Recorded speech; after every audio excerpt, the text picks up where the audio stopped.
This one is called I Bark Rain by Jay Wilburn. I'm thinking of changing that title, not a lot. I may add in I Bark the Rain or something like that, but I'm going to hold off on changing the title at this point. Most important thing is to get the story written.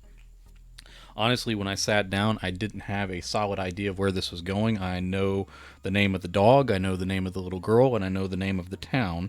But I didn't really know which way the story was going. I didn't have a clear idea. As I kind of sat here, the few minutes before I hit the stream button and got the start uh, image up and all that kind of stuff, I kind of started working through my head, and I think I have an idea now of what I'm going to do with this. I think I know the beats, and I think this story will benefit from brevity. Now, of course, every time I say that, I end up writing a longer story, so who knows what I'll end up doing. But let's go ahead and get started, and let me tell you a story. All right. Luma, the dog, charged. Okay, first of all, I spelled dog right. That's the least I could do as a writer. Luma the dog charged up the muddy slope to the bluff that overlooked the interstate running east to west across the state of Tennessee and out of the tiny town of Bucksnort.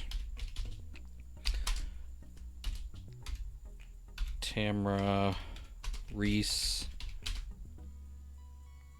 ran as fast as her small legs and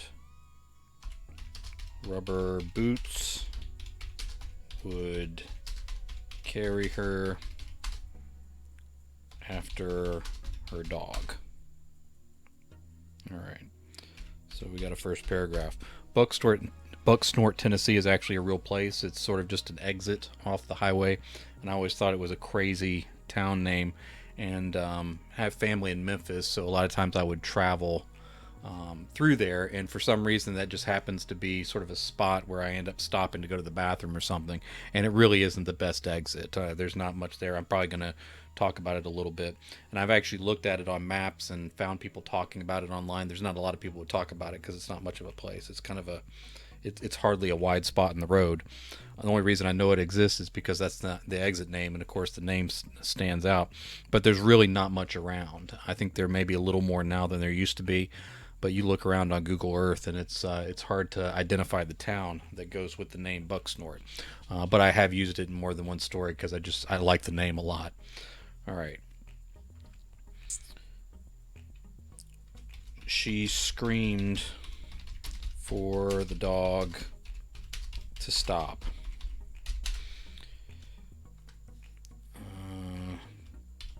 Tamara, I need to be sure I spell her name right. Tamara was young enough to still believe in magic, but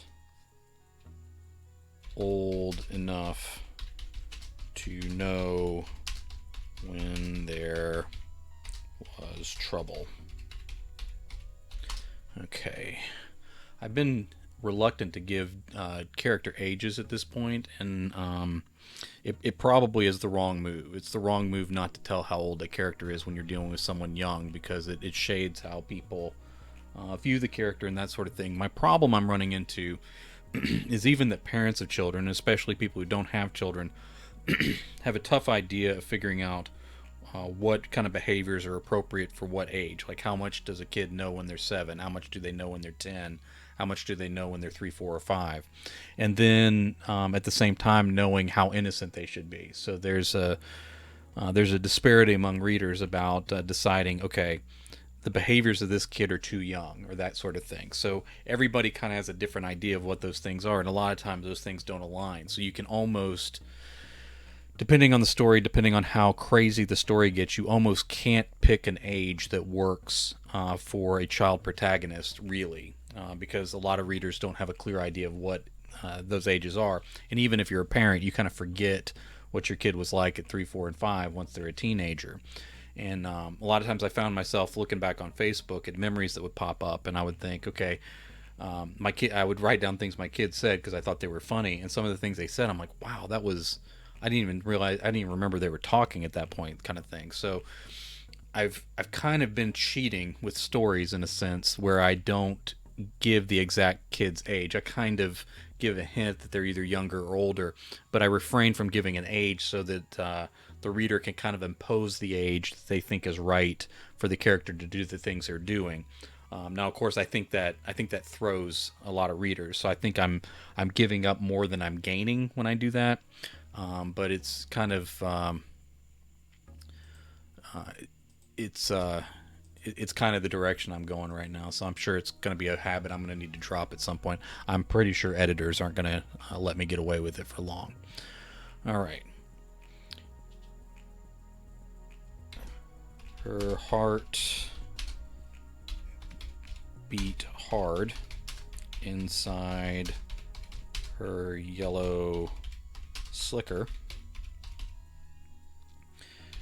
The fear and even a little anger were hard to translate as she was out of breath and still had a long way to go. Was she afraid her dog might fall? Was she afraid for the storm? For her parents? Was she afraid for the storm? For her parents? For herself out in this growing storm? Okay, let's spell storm right. This growing storm. Luma would never let her get hurt. But now Luma was mad and paying no attention to her human. Okay. Lightning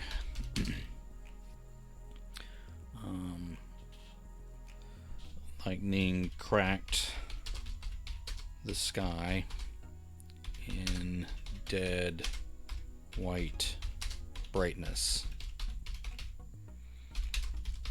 The rain was thick and heavy. It hurt her head through her hood.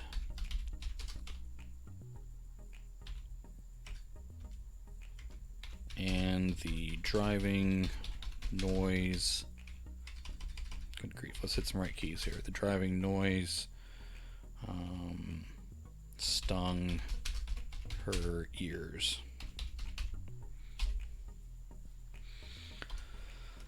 Luma barked ahead, and thunder crashed.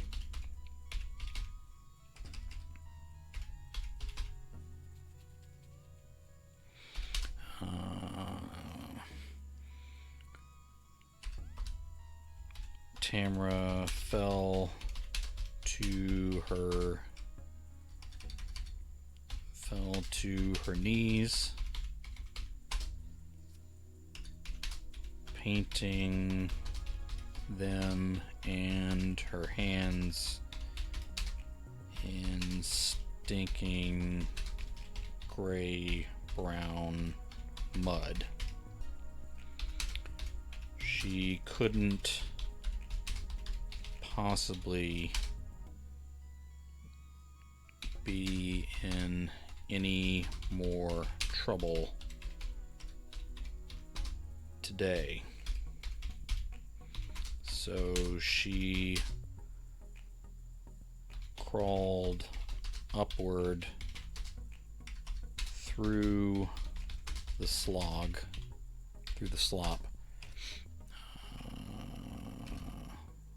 I kind of like the word slog better, but I think slop is actually correct. As she crawled upward through the slop,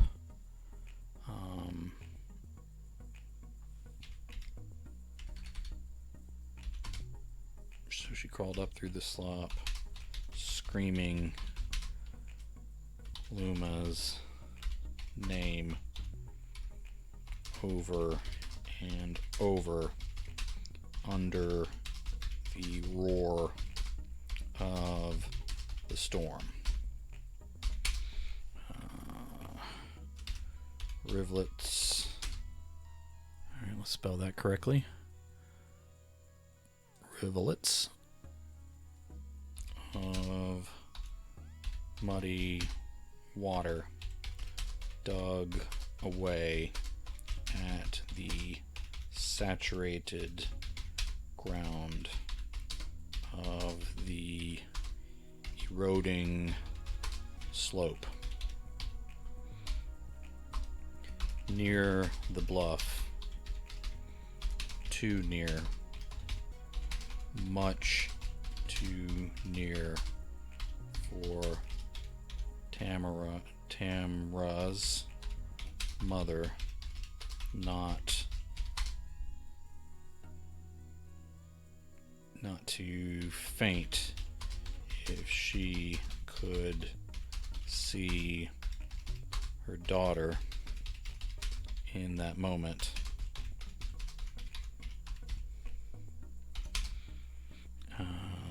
The young girl reached for the dog's drenched fur.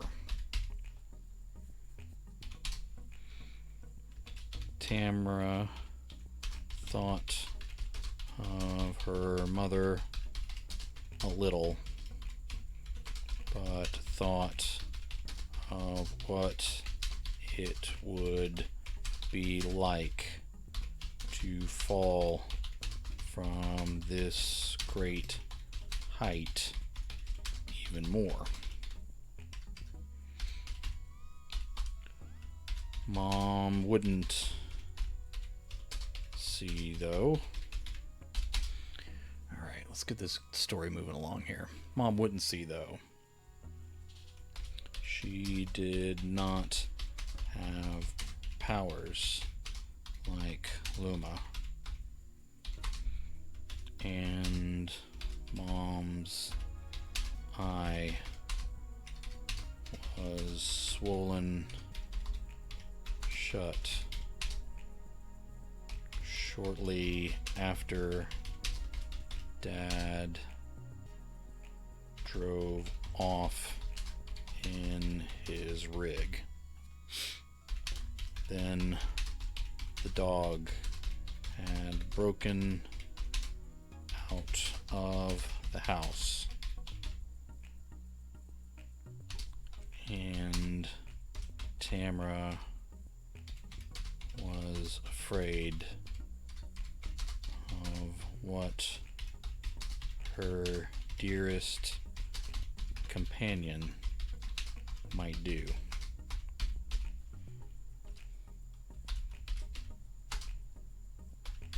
He didn't mean it. Tamra bawled as her fingers passed wet through the dog's form without grabbing anything solid. Luma showed her teeth and folded her ears back flat against her skull as her pale blue eyes spotted the truck climbing up the slow lane headed west toward Memphis. Okay. Let's see what we can do with this. The dog growled and thunder rumbled.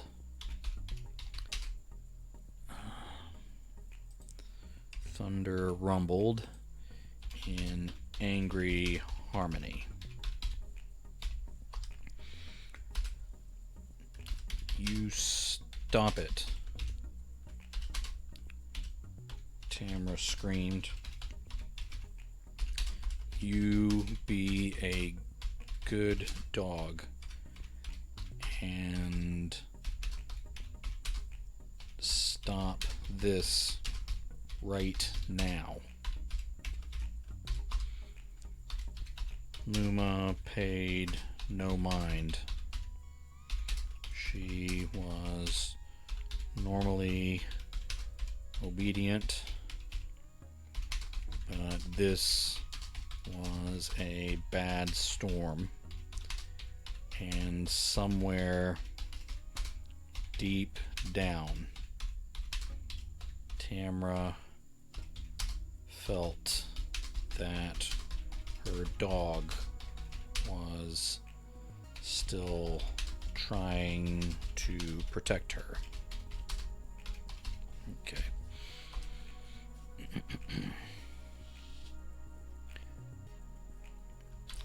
I'm not hurt, the girl said. He didn't hurt me. He was mad after arguing with Mama. He didn't mean to push me down. If he wasn't in a hurry to leave for his trip, he would have helped me up and would have told Mama he was sorry. Alright, so Dad's not a very good guy. Unfortunately, that's who he needs to be for this story. Okay.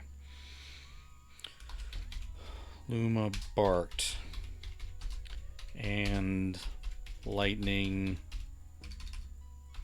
flashed. Luma barked and lightning flashed with thunder right on its heels. Tamra. Okay. Oh, clever. Thanks for being here. Appreciate the resubscribe. You almost missed me, man. I guess there's just too many channels on Twitch, man. Too much to do. Not even including all the entertainment and streaming around the world. All right, Tamra. Knew you could see how far away a lightning strike was by counting between the light and the sound. When they were on top of each other,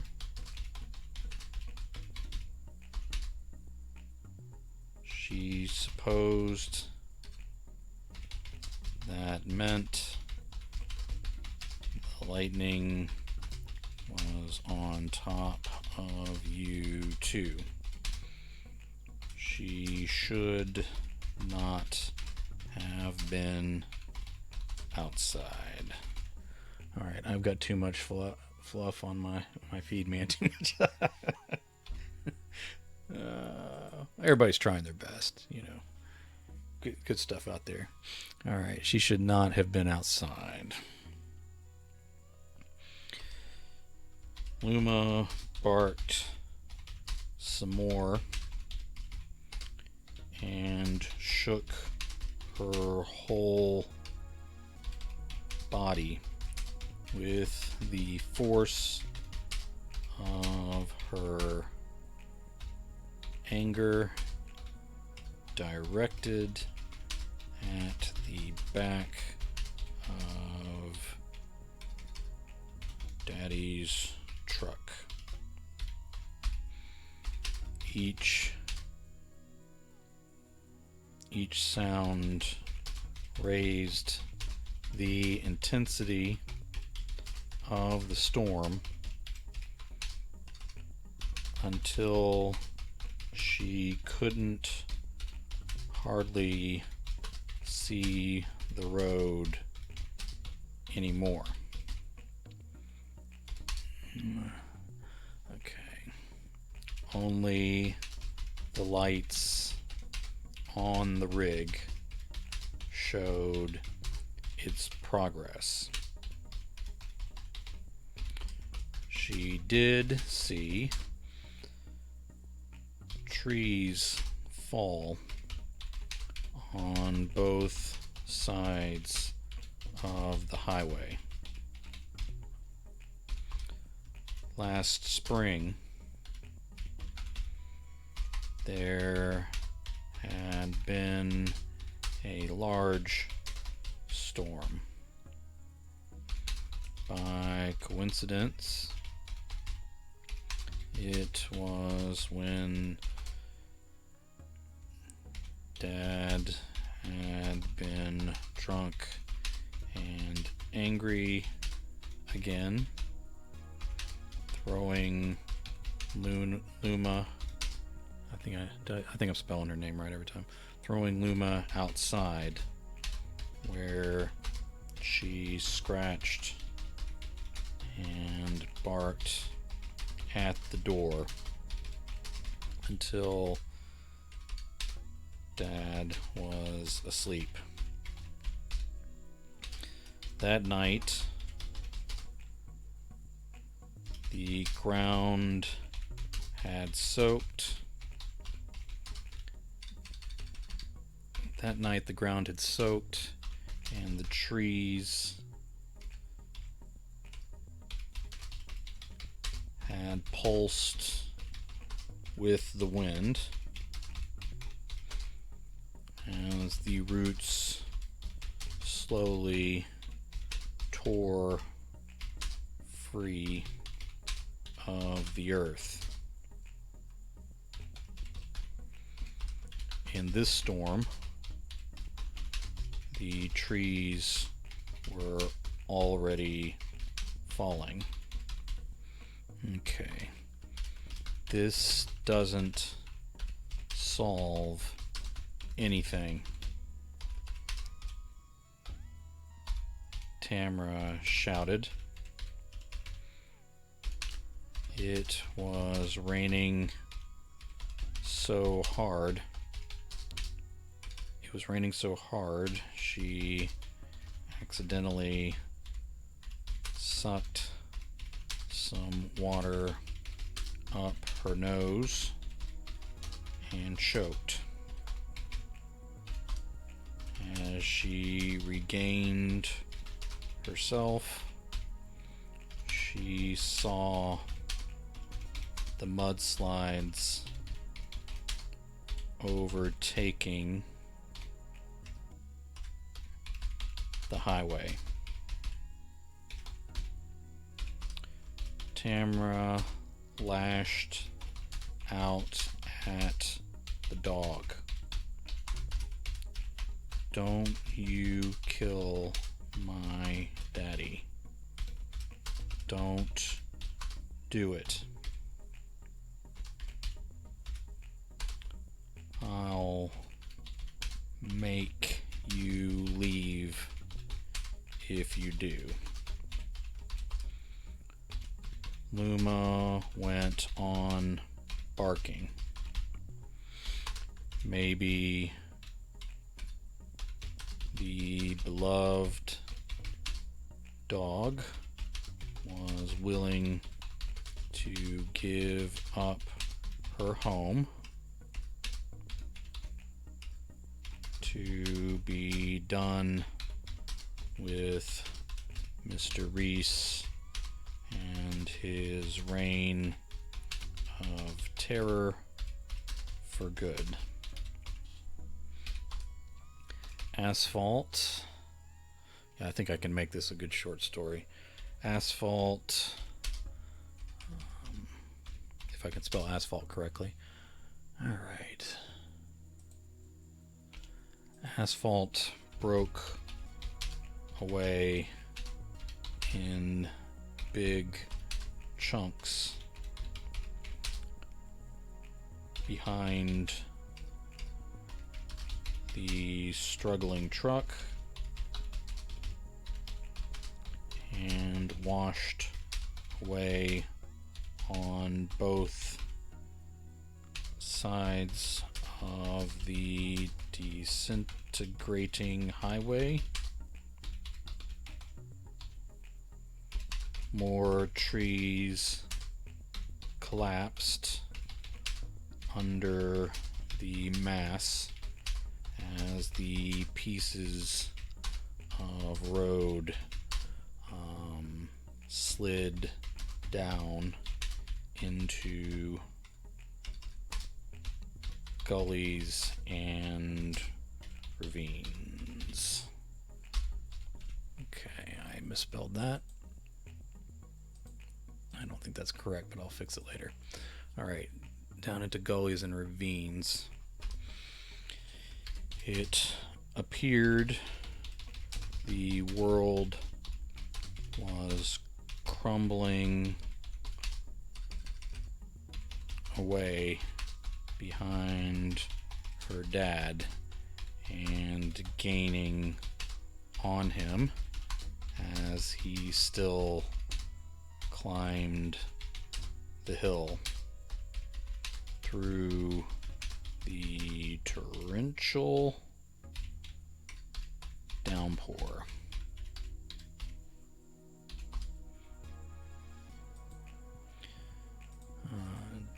Did he see the danger?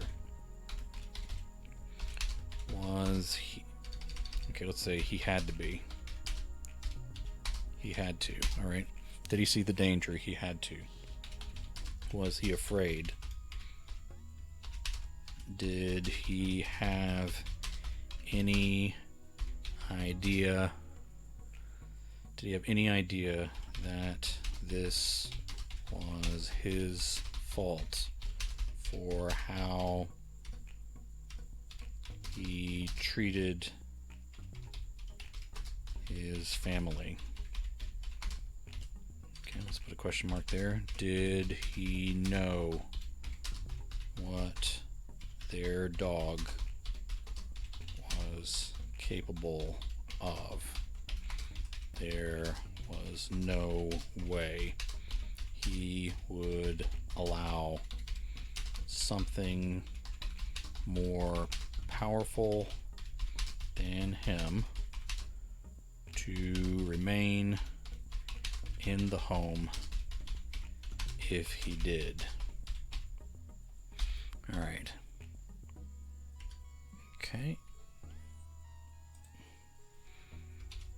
Oh my lord, what am I doing? Okay, I accidentally hit the weather there. Okay. They added that weather feature at the bottom of my computer, and now I keep scrolling over it and thinking I've opened a gateway to hell. All right. Don't kill my daddy. All right, let me add one more thing here. Part of her, a small part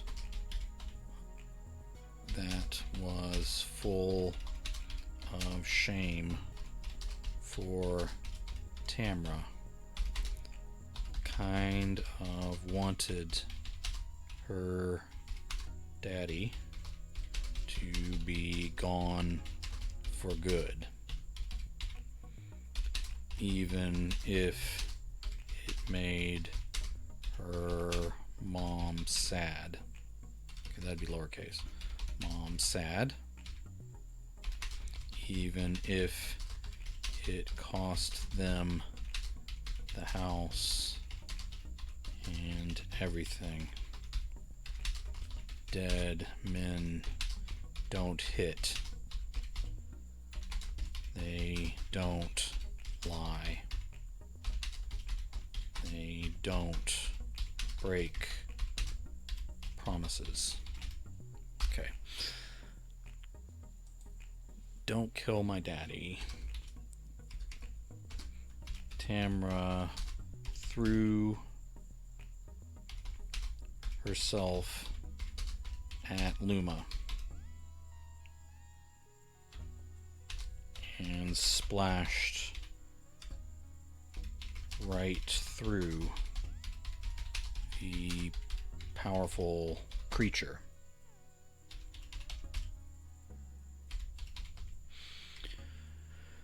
Alright, Tamra threw herself at Luma and splashed right through the powerful creature.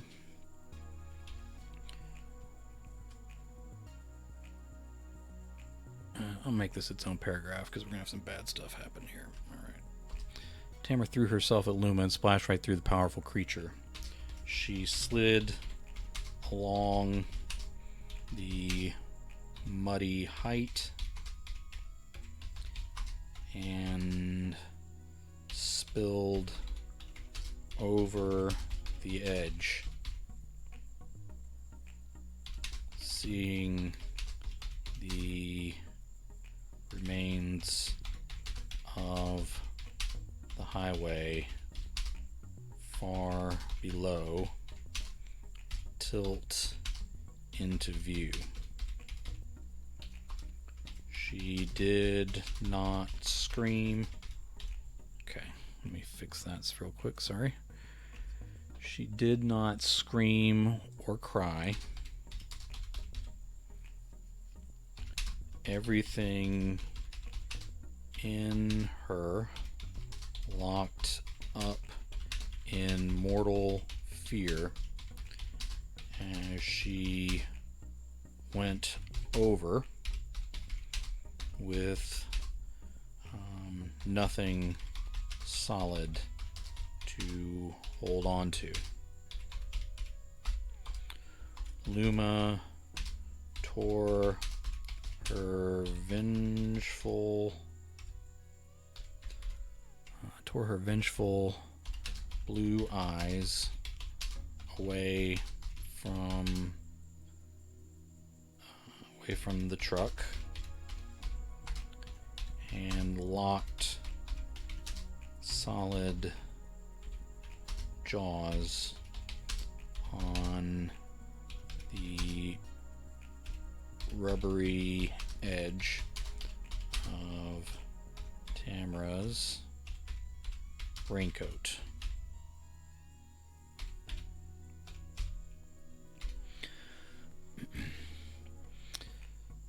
The girl whipped around in open space and nearly folded out of the sleeves of her coat. She unlocked in time to hug herself to keep from falling away. She was quite thankful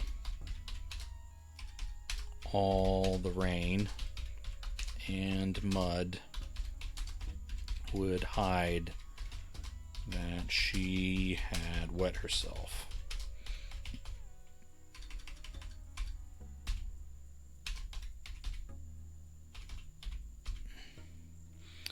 All right. Good evening. Greetings from the treadmill. Oh, hey man. Thanks for being here. Hope you're getting a good workout. I always end up listening to podcasts and stuff when I'm exercising, and sometimes music. It just kind of depends on the mood I'm in. Sometimes one or the other will actually make me feel more tired, but sometimes I just want to avoid a distraction. So if you're really on a treadmill, good luck with your goals today. I need to get back to exercising. I skipped too many days. All right. She was quite thankful all the rain and mud would hide. Okay, that's fine. All right. The dog found traction in the mud that no natural animal could ever achieve. All right. Normally I'm into audiobooks while training. That's a good idea. It seems like every goal I have gets in the way of every other goal, and it's just because everything takes time. So like I have writing goals because that's what I do for a living. But then I also have reading goals. I also have exercising goals. But any one of those that I really hit hard on a particular day, it's an effort to get the other ones in, and they're all kind of equally important to me, which usually means you're going to neglect something. Well, not to mention that, of course, I need to take care of and spend time with my family.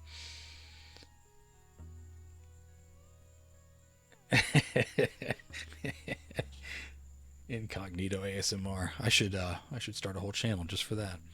All right, the dog found traction in the mud that no natural animal could ever achieve. Even still, even still. Yeah, so that's what I was saying. Combining things like that is really smart. People should utilize audiobooks more often. I should get more of my books in audiobook too. It's one of those things that I don't get around to. So I only have a few with publishers that are audiobook. Haven't done any of my self-published stuff. Even still, Tamra flipped. Even still, Tamra flipped upside down in her jacket. She was not strong enough to hold up her own weight under these conditions. She thought about how very sad and alone her mother would be. Luma melted out of her dog form and washed through the air as a serpent-like wave. Searching for words here. She looped down and washed Tamra upward and back onto the bluff,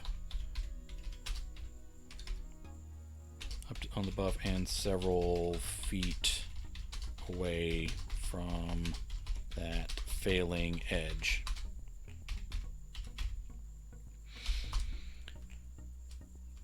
Despite everything, Tamra held onto her rein slicker. That was good. Mom could could not afford a new one.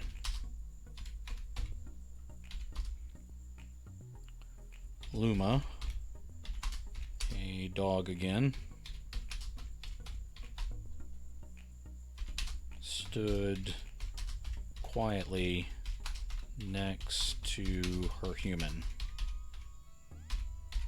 She was back to drenched fur and smelled like a wet dog. Tamra started to shake. Her eyes lighted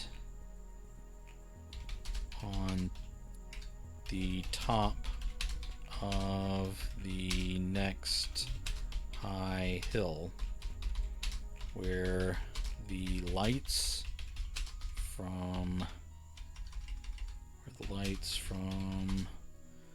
Dad's, well, let's call it Daddy again, from Daddy's truck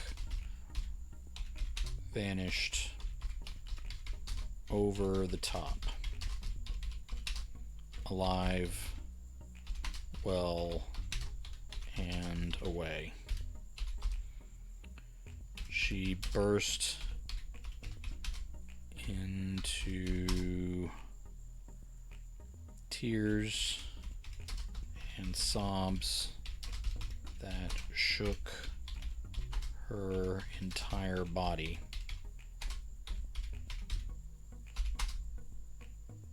Luma sat still and quiet, dipping her snout just a little. Tamra wrapped her soaking wet dog in a hug and cried into the rich smell of the animal's fur.